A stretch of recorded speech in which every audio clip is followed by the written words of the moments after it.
అందరికీ నమస్కారం.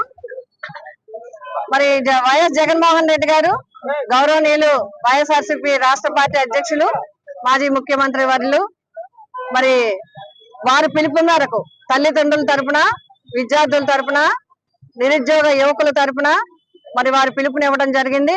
రాష్ట్ర వ్యాప్తంగా కూడా అన్ని కలెక్టరేట్ల దగ్గర కూడా ఈ కూటమి ప్రభుత్వము 1 సంవత్సరం అయినప్పటికీ కూడా నిరుద్యోగ భృతి ఇవ్వలేదు. ఇంచుమించుగా సూపర్ 6 హామీలు చెప్పి మొన్నటి వరకు ఒత్తిడి తెస్తే ఆ తల్లికి వందనం ఒకటి మొదలు పెట్టారు తప్ప మిగతా ఏ కార్యక్రమాలు కూడా యువతకి గాని విద్యార్థులకు గాని అందించలేదు.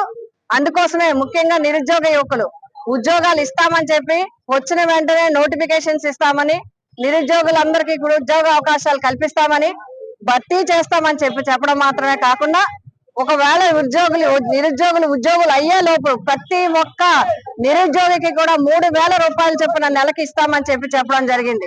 12 నెలలు గడిచిపోయాయి. 36,000 ప్రతి నిరుద్యోగికి రావాల్సింది కానీ ఇవ్వలేదు. అదేవిధంగా 2వ సంవత్సరం కూడా మొదలైంది. పైగా జగన్మోహన్ రెడ్డి గారి యొక్క నేతృత్వంలో ఆయన ప్రజలకి దగ్గరగా పరిపాలన ఉండాలని పెట్టిన వాలంటీర్స్ ని లక్షలాది మంది వాలంటీర్స్ ని తీసివేయడం జరిగింది. అదే విధంగా వివిధ సంస్థల్లో పనిచేస్తున్న యువకులకు కూడా ఉద్యోగ అవకాశాలు లేకుండా చేయడం జరిగింది. మరి రేషన్ డిపో ద్వారా దగ్గరగా ప్రజలకు అందించడంతో పాటు నిరుద్యోగులకి 20,000 పైన ఉద్యోగులందరికీ కూడా అవకాశం కల్పించే ఉన్నదాన్ని కూడా రద్దు చేయడం జరిగింది. ఈ విధంగా ఉద్యోగాలు ఇవ్వకపోగా లక్షలాది మందిని మరి వారి జీవితాలని రోడ్డున పడవేయడం జరిగింది. కాబట్టి మేము ఈ ప్రభుత్వాన్ని వైఎస్ఆర్సీపీ పార్టీ తరపున ఇచ్చిన పిలుపుకి స్పందించి పిఠాపురం నియోజకవర్గం వైఎస్ఆర్సీపీ తరపున మేమందరూ నాయకులు, పెద్దలు, యువకులు, విద్యార్థులు అందరూ కలిసి కట్టుగా ఈ కార్యక్రమాన్ని జయప్రదం చేయాలి.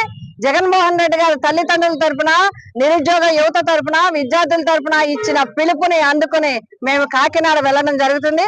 అక్కడ ర్యాలీలో పాల్గొని మరి కలెక్టర్ గారికి కూడా రిప్రజెంటేషన్ ఇచ్చి ఈ ప్రభుత్వం వెంటనే స్పందించి గత సంవత్సరం బకాయి ఈ సంవత్సరం ఇచ్చేవి కూడా మొత్తంగా ప్రజలకి నిరుద్యోగులకి అందివ్వాలని చెప్పి మేము వైఎస్ఆర్సీపీ ప్రతాపురం నియోజకవర్గం తరపున డిమాండ్ చేస్తున్నాము.